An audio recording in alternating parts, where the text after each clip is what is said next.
Hola, te habla el profesor Guillermo Ugarte. Estoy con Roselyn, que es una venezolanísima. Roselyn Este hijo de quién es, de ella.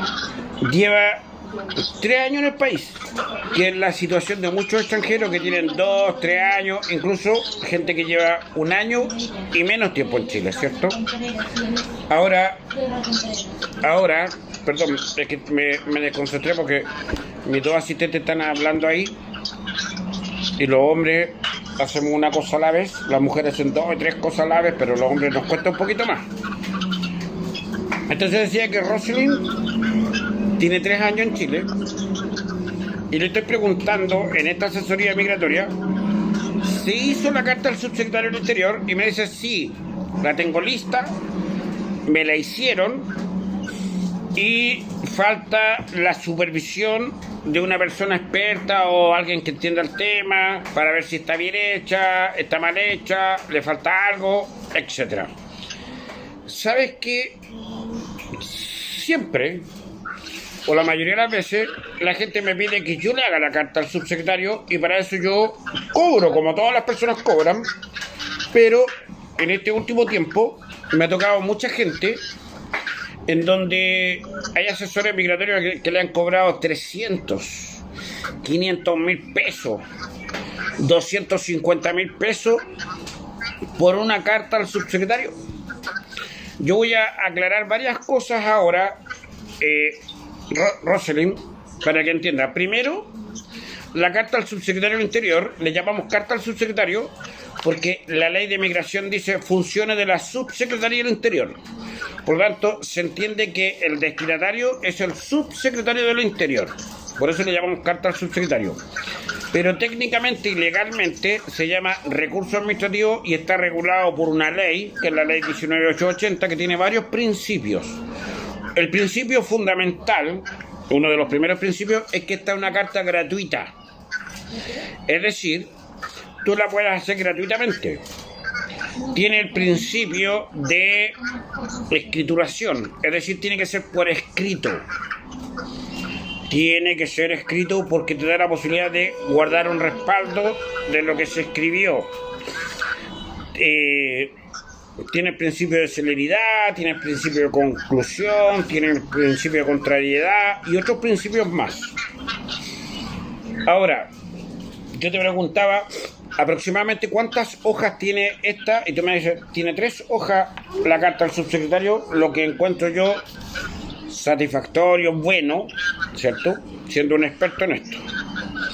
Ahora, va a volver a nacer lo que a muchos les molesta, que digo, profesor de filosofía del derecho, profesor de filosofía, profesor de otras cosas más.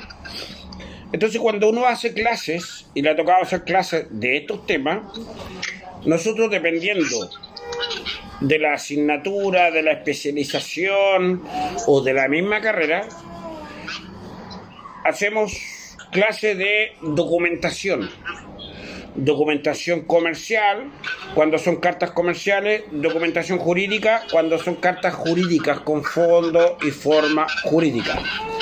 La característica que tiene una carta al subsecretario es que tenemos que darle una forma y un fondo jurídico. La característica de la carta al subsecretario, primero tenemos que individualizar la autoridad competente, que es el señor subsecretario del Interior, los nombres, los apellidos, el domicilio de la subsecretaría. Y aquí vamos a derribar un mito grande, porque hay muchos todavía que están mandando esta carta a San Antonio 580. Hay algunos que dicen, llévelo a Teatino 72 y entréguelo personalmente. Pero ¿qué pasa? El que vive en La Serena, el que vive en Concepción, el que vive en Arica, Iquique, en Talcahuano, Los Ángeles, Temuco, necesariamente tiene que mandarlo por correo de Chile. Y aún hay gente que insiste que hay que mandarla a San Antonio 580, Santiago Centro. No, señores, ahí no. O la manda a Teatino 72 o la manda al Palacio de la Moneda sin número. Carta dirigida al subsecretario. Después de que individualizó al subsecretario del Interior, fíjate, Roselyn, que lo primero que tiene que hacer es ir dirigida al subsecretario. Ve que esa carta que te hicieron vaya dirigida al subsecretario y lo individualice.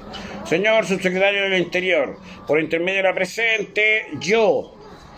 Y ahí colocas tu nombre, tus dos apellidos, tu nacionalidad, tu fecha de nacimiento, tu documento de identidad. ¿Ya? Tengo a bien solicitar lo siguiente. Y en el solicitar lo siguiente viene la presentación y la elaboración del texto donde tú vas a acogerte al artículo 155 de la ley 21.325 y lo nombras. Artículo 155, ley 21.325, numeral 8. Disponer en concordancia con los objetivos de las políticas nacional y la ley de inmigración y extranjería el establecimiento de mecanismos de regularización. Por lo tanto, solicita a usted que establezca una regularización extraordinaria para mi caso, para mi persona, que a continuación expondré. También me acojo al numeral 8 del artículo 155, solicito una visa por razones humanitarias, donde expondré las razones humanitarias. Ya. Después de eso, hay que hablar del artículo 7 de la ley 21.25, que el artículo 7 dice o mandató al Estado de Chile a promover una regularización de los extranjeros que se encuentran en condición migratoria irregular. Habla de un poco más de esas cosas y por lo tanto inmediatamente terminado de hacer la introducción, esto es como un libro, termina de hacer la introducción, viene y se individualiza completamente a la persona recurrente, recurrente, tus dos nombres, tus dos apellidos, tu nacionalidad, tu documento de identidad, tu fecha de nacimiento, tu teléfono, tu correo electrónico y tu domicilio bien especificado como si fuera saliendo de tu departamento, de tu casa. Es detallar bien dónde vives, comuna, ciudad, región. Después que te individualizas tú, vienen los antecedentes de hecho, le colocas título, antecedentes de hecho. En los antecedentes de hecho está tu historia, está tu relato. Me vine a Chile buscando calidad de vida, porque en mi país había una crisis política, económica, humanitaria, social, o lo que tú quieras decir. Fui funcionario público, viví esta realidad, y por lo tanto Chile me ha brindado las expectativas que yo pensaba. Tengo familiares, no tengo familiares, tengo vínculos, no tengo vínculos. Ingresé por paso no habilitado en tal fecha, buscando calidad de vida, quiero hacer un aporte al país, y todo eso en los antecedentes de hecho, ¿ya? Mientras más exponga su situación, mejor. En tal fecha solicité una visa de responsabilidad democrática, me vi la obligación de ingresar por paso no habilitado, porque la frontera estaba cerrada, por el COVID, todas esas cosas. Mientras más explique, mejor. Y después viene lo más interesante, que es los antecedentes de derecho. Los antecedentes de derecho tienen que venir relatados. Primero, la Constitución Política, el artículo 1, artículo 19 y otros artículos más. La libertad de desplazamiento, el derecho a residir en el país, después la ley 21.25, los artículos que ya hablamos, inclusive hasta el artículo 14 que establece los derechos laborales de los extranjeros. ¿Ya? Después, el decreto, la resolución 80.25.425. El decreto 177 si tiene algunos presupuestos de ahí, tratamiento médico, vínculo, etcétera, ¿ya? Después se habla y se desmenuza el Tratado de San José de Costa Rica, que estableció los derechos civiles y políticos de los migrantes. ¿Te fijas? Entonces ya ahí con todo esto tenemos 6, 7 hojas. Entonces por eso que es importante hacerlo. Porque este habla solo del artículo 8, el artículo 9, el artículo 69. No, el 8 y el 9 es del artículo, el numeral del artículo 155, y el artículo 69 son de las sanciones que tiene la autoridad del Estado para aplicar con los migrantes, el artículo 69. Entonces, le falta pues. Hay que potenciar eso. Le falta mucho. Porque tiene solo artículo 155, número 9, y el 69 de la ley 21, 325.